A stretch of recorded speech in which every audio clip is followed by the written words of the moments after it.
So a historic town in New South Wales' Hunter Region is now completely cut off due to these floodwaters. Residents in Broke and Bulga were ordered yesterday afternoon to evacuate immediately and seek shelter on higher ground as Wollombi Brook was inundated. Joining us now to discuss the ongoing situation is Broke resident and winemaker at Margan Estate Wines and Restaurant, Andrew Margan. Thanks for joining us, Andrew. What a shocking period you've gone through. Your vineyards have been swamped by the floodwaters. You're cut off. What's the situation now? Yeah, no power, no water as well. So the situation is that the river has gone down beneath the bridge anyway, and basically stopped flowing through our property, which has been relief.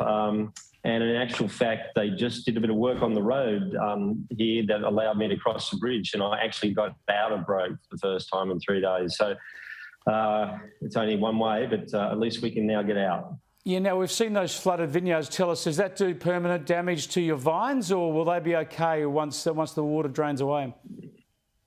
Fortunately, being winter, they don't have any leaf on them, so the vines themselves are pretty resilient, and they should be okay. I think the thing that we lose is the trellising and the infrastructure around it, irrigation, and all that sort of stuff, and all of our fencing, and we've lost livestock and.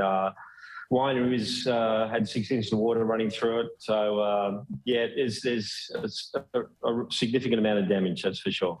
We're seeing some pictures of your Margan Estates winery there and the function centre. I emceed a wedding reception up there some years ago. A wonderful place. So tell us from your perspective, and of course others in the region, this is pretty devastating to the tourist trade as well.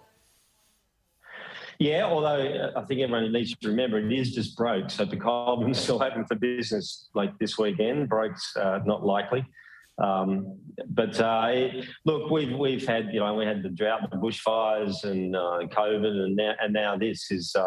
It's a lot to persevere through. It takes a lot of resilience being a farmer, that's for sure. But the poor villagers in Broke too, they're still evacuated. It's devastating for the community for sure.